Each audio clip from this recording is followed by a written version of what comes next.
अरब सागर के तट पर खड़ा ये भव्य मंदिर आज शांत दिखता है। इसकी घंटियों की गूंज में भक्ति है, श्रद्धा है। लेकिन अगर आप ध्यान से सुने तो इन लहरों के शोर में आपको 1000 साल पुराना एक दर्दनाक चीत्कार सुनाई देगा। आज से ठीक 1000 साल पहले जनवरी का ही महीना था। उस समय का सोमनाथ केवल एक मंदिर नहीं था, वो भारत की समृद्धि, वैभव और सोने की चिड़िया का सबसे बड़ा प्रतीक था। इतिहासकार अल-बरूनी लिखते हैं कि मंदिर के खंभे हीरो जवाहरात से जड़े थे और गर्भगृह में सोने की घंटियां लटकती थी। लेकिन इस वैभव पर एक क्रूर नज़र गड़ी थी, महमूद गजनवी। वो केवल धन लूटने नहीं आया था, वो भारत के मनोबल को तोड़ने आया था। जनवरी 1026 में गजनवी की विशाल सेना ने सोमनाथ को घेर लिया।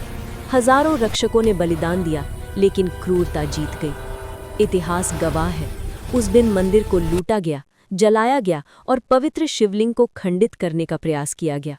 वो हमला पत्थर पर नहीं, भारत की आत्मा पर था। लेकिन गजनवी एक बात भूल गया था, आप पत्थर को तोड़ सकते हैं, आस्था को नहीं।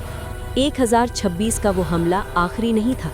इसके बाद खिलजी आया, फिर औरंगजेब आया। सोमनाथ को इतिहास में 17 बार नष्ट किया गया।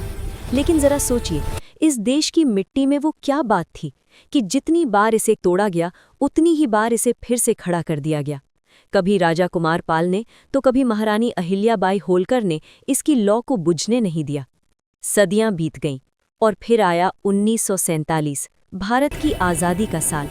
जूनागढ़ के विलय के बाद जब लौह पुरुष सरदार पटेल ने सोमनाथ के खंडरों को देखा तो उनकी आंखों में आंसू नहीं, अंगारे थे।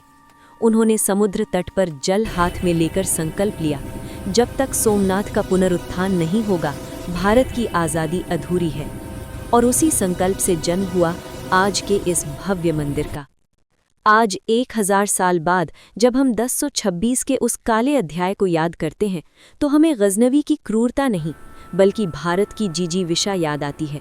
सोमनाथ गवाह है कि ये राष्ट्र कालजयी है, इसे मिटाया नहीं जा सकता। जय सोमनाथ। अगर आपको भारत के इस अदम्य साहस की कहानी पसंद आई तो वीडियो को लाइक करें और हिस्ट्री अनटोल्ड को सब्सक्राइब करें।